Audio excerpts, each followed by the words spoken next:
چین نے عالمی تجارت میں اپنے پنجے مضبوط کرنے کے لیے مشرق وسطی اور خلیجی ریاستوں کو اپنا اسٹریٹجک پارٹنر بنانے کا حتمی فیصلہ کر رکھا ہے۔ 2025 کے پہلے 10 مہینوں میں ہی چین اور مڈل ایسٹ اینڈ نارتھ افریقی ممالک کے درمیان تجارت 414 ارب ڈالر تک پہنچ چکی ہے۔ چین کے لیے خلیجی ممالک توانائی، تجارتی راستوں اور طویل المدتی منڈی تک رسائی کے اعتبار سے کلیدی اہمیت رکھتے ہیں، جبکہ خلیجی ریاستوں کے لیے چین دنیا کی سب سے بڑی منڈیوں میں سے ایک اور عالمی معاشی نمو کا بڑا محرک ہے۔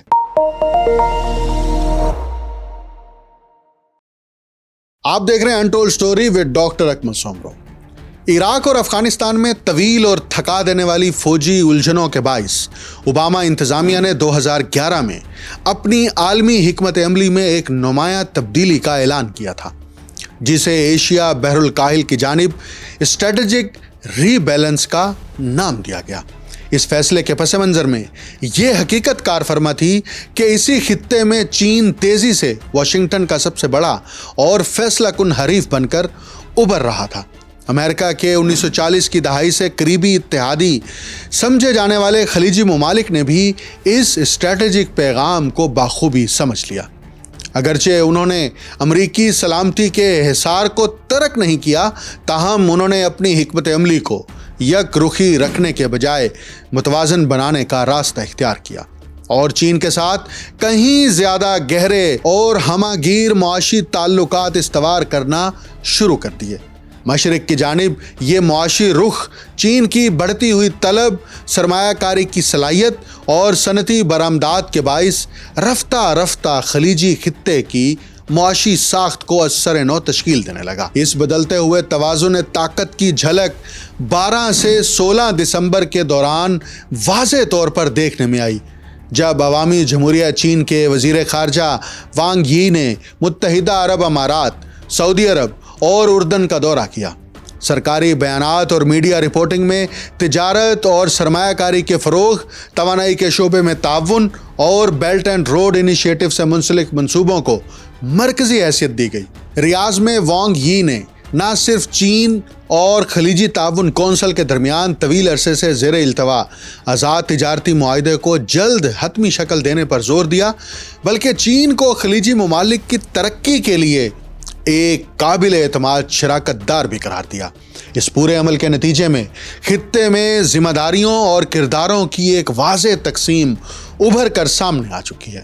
امریکہ بدستور علاقائی سلامتی اور دفاعی انتظامات کا مرکزی ستون بنا ہوا ہے، جبکہ چین نے خلیجی خطے میں خود کو کہیں زیادہ گہرائی کے ساتھ معاشی طور پر پیوست کر لیا ہے، ایک بڑے خریدار کے طور پر، خاص طور پر خام تیل کے شعبے میں، اور اوباما دور کے ابتدائی برسوں سے خطے کے سب سے بڑے تجارتی شراکت دار کے طور پر مشرق وسطی اور شمالی افریقہ، جسے مینا بھی کہا جاتا ہے، کے ممالک کے درمیان 2024 میں چین کی تجارت کا مجموعی حجم 480.7 ارب ڈالر تک جا پہنچا، جو 2020 کے مقابلے میں تقریباً 80% اضافہ ظاہر کرتا ہے۔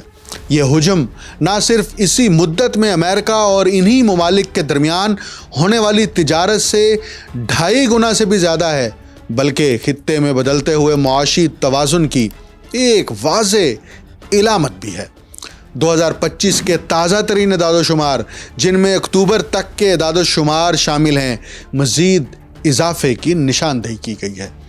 رواں سال کے پہلے 10 مہینوں میں ہی چین اور مینا ممالک کے درمیان تجارت 414.8 ارب ڈالر تک پہنچ چکی ہے، جو اس رجحان کے تسلسل کو ثابت کرتی ہے۔ عراق اس امر کی ایک نمایاں مثال فراہم کرتا ہے کہ چین نے کس طرح خطے میں اپنے معاشی روابط کو وسعت دی ہے۔ 2020 سے 2024 کے درمیان چین اور عراق کے درمیان تجارت میں تقریباً 80% اضافہ ہوا اور یہ حجم 54 ارب ڈالر سے تجاوز کر گیا۔ یہ رقم اسی سال امریکہ اور عراق کے درمیان ہونے والی تجارت سے 5 گنا سے بھی زیادہ تھی، جو چین کی بڑھتی ہوئی معاشی گرفت کو نمایاں کرتی ہے۔ خلیجی خطے کے دیگر ممالک کی طرح چین کی عراق سے درآمدات تقریباً مکمل طور پر خام تیل تک محدود ہیں۔ یہ حقیقت صدر شی جن پنگ کی اس حکمت عملی کی عکاس ہے جس کا مقصد توانائی کے تحفظ کو یقینی بنانے کے لیے خام تیل کی فراہمی کے ذرائع کو متنوع بنانا ہے۔ اس کے بدلے میں عراق اپنے ہمسایہ ممالک کی مانند بڑے پیمانے کی بنیادی تنصیبات کے لیے تیزی سے چین پر انحصار بڑھا رہا ہے۔ چین میں بجلی کی پیداوار، صنعتی منصوبے اور تعمیراتی ڈھانچہ شامل ہیں۔ مشرقی عراق میں شنگھائی الیکٹرک کا 2.3 گیگا واٹ کا پاور پلانٹ اس کی ایک واضح مثال ہے، جو اب قومی بجلی کے نظام کا ایک کلیدی ستون بن چکا ہے۔ یہی صورتحال سعودی عرب اور متحدہ عرب امارات میں بھی دیکھی جا سکتی ہے، جو دونوں امریکہ کے روایتی اور اہم اتحادی سمجھے جاتے ہیں۔ 2024 میں چین اور سعودی عرب کے درمیان تجارت تقریباً $102 ارب تک پہنچ گئی، جو اسی سال امریکہ اور سعودی عرب کے درمیان تجارت سے تقریباً 4 گنا زیادہ تھی۔ بھاری مشینری اور صنعتی آلات کے ساتھ ساتھ چین نے سعودی عرب کو برقی گاڑیاں بھی فراہم کی، ایک ایسا شعبہ جس میں چین عالمی سطح پر قائدانہ حیثیت اختیار کر چکا ہے۔ اسی طرح چین اور متحدہ عرب امارات کے درمیان تجارت 2020 کے بعد سے دگنی سے بھی زیادہ ہو چکی ہے اور 2024 میں یہ بھی تقریباً $102 ارب تک جا پہنچی، جو اسی سال امریکہ کے ساتھ امارات کی تجارت سے تقریباً 3 گنا زیادہ تھی۔ اس فرق کی ایک بڑی وجہ امریکہ کا مشرق وسطیٰ کے تیل پر کم ہوتا ہوا انحصار ہے، جو پرمین بیسز اور دیگر شیل فارمیشنز میں اندرون ملک پیداوار میں اضافے کے نتیجے میں ممکن ہوا۔ 2024 میں امریکہ کی یومیہ خام تیل کی پیداوار تقریباً 1.32 کروڑ بیرل رہی، جبکہ چین کی پیداوار محض 43 لاکھ بیرل یومیہ کے لگ بھگ تھی۔ اس نمایاں اضافے نے امریکہ کو اوپیک کی پیداوار میں تبدیلیوں کے اثرات برداشت کرنے کے لیے قابل بنا دیا ہے۔ اس کے باوجود واشنگٹن کے خطے کے ساتھ قریبی سلامتی تعلقات اور اسلحے کی فروخت اسے بدستور مشرق وسطیٰ کا سب سے اہم اسٹریٹجک شراکت دار بنائے ہوئے ہے۔ چین بظاہر پیچیدہ سیاسی اور سیکیورٹی معاملات امریکہ پر چھوڑ کر معاشی میدان تک خود کو محدود رکھنا پسند کرتا ہے، تاہم 2 برس قبل سعودی عرب اور ایران کے درمیان سفارتی مفاہمت میں بیجنگ کا کردار یہ ثابت کرتا ہے کہ جب چاہے چین اپنی معاشی قوت کو سیاسی اثر و رسوخ میں بھی تبدیل کرنے کی صلاحیت رکھتا ہے۔ تاہم تمام تعلقات ایک ہی سمت میں نہیں بڑھ رہے۔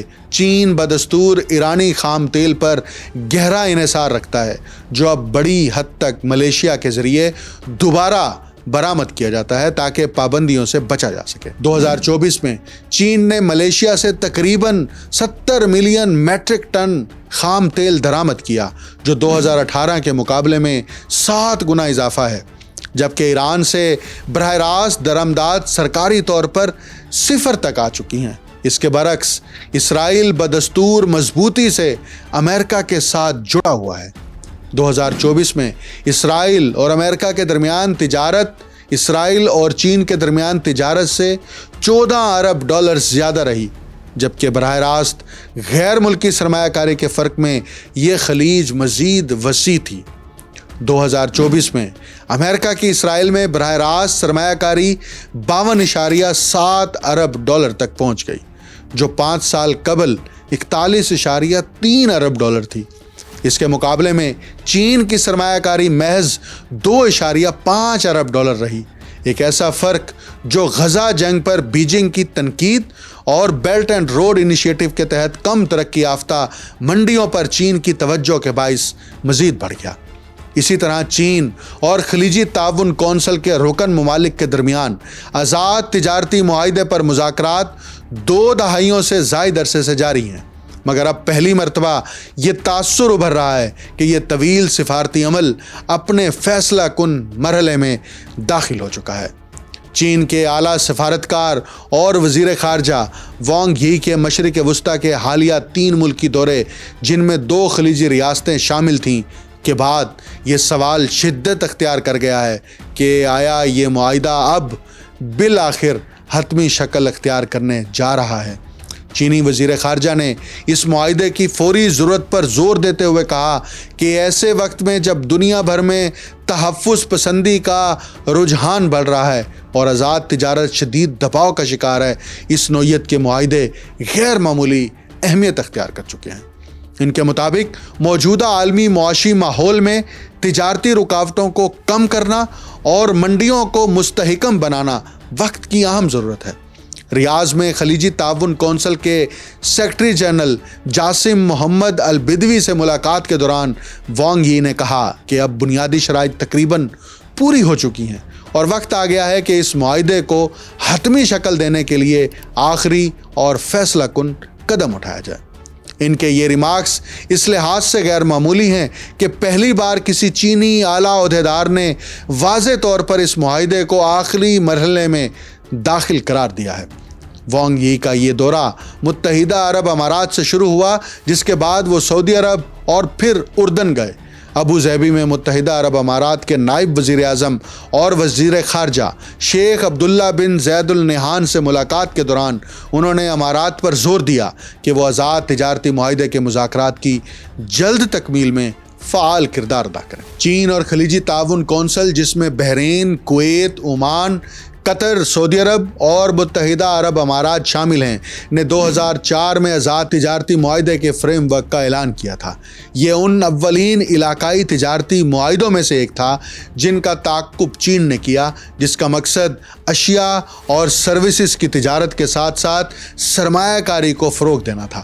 2004 سے 2009 کے درمیان مذاکرات کے کئی دور منعقد ہوئے اور 2009 تک دونوں فریقین تقریباً 97% امور پر منڈیوں تک رسائی پر اتفاق رائے تک پہنچ چکے تھے۔ تاہم اس کے بعد یہ عمل تعطل کا شکار ہو گیا جو تقریباً 6 برس تک جاری رہا۔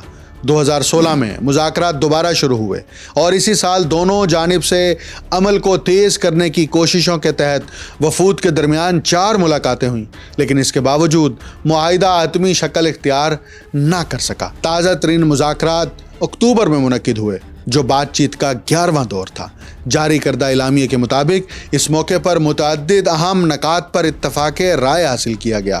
ماہرین کے مطابق آزاد تجارتی معاہدہ دونوں فریقوں کے لیے تجارتی رکاوٹوں میں کمی اور کاروباری ماحول میں پیش گوئی کے قابل استحکام پیدا کرے گا۔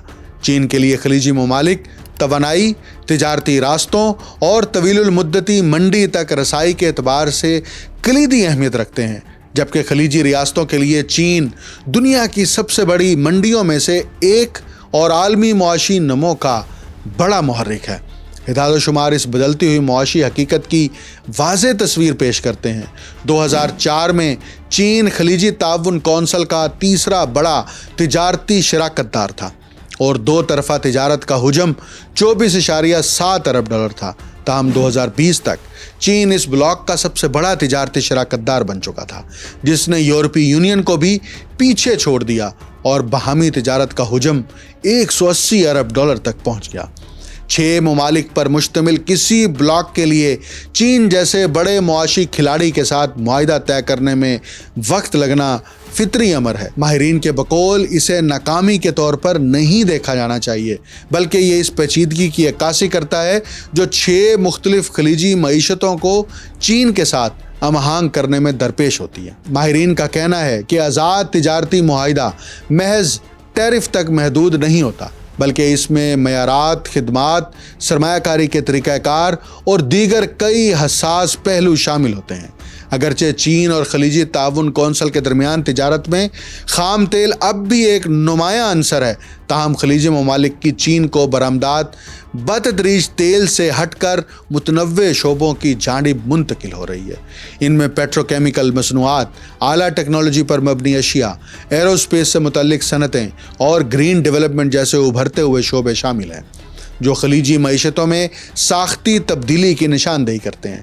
یہ رجحان نہ صرف خلیجی ممالک کے معاشی تنوع اور اصلاحات کے ایجنڈے کو تقویت دیتا ہے، بلکہ چین کو ایک طویل المدتی ترقیاتی شراکت دار کے طور پر بھی مستحکم کرتا ہے۔ ماہرین کا کہنا ہے اس نوعیت کا تعاون اسٹریٹجک شراکت داری کے درجے کو بلند کرے گا اور جدت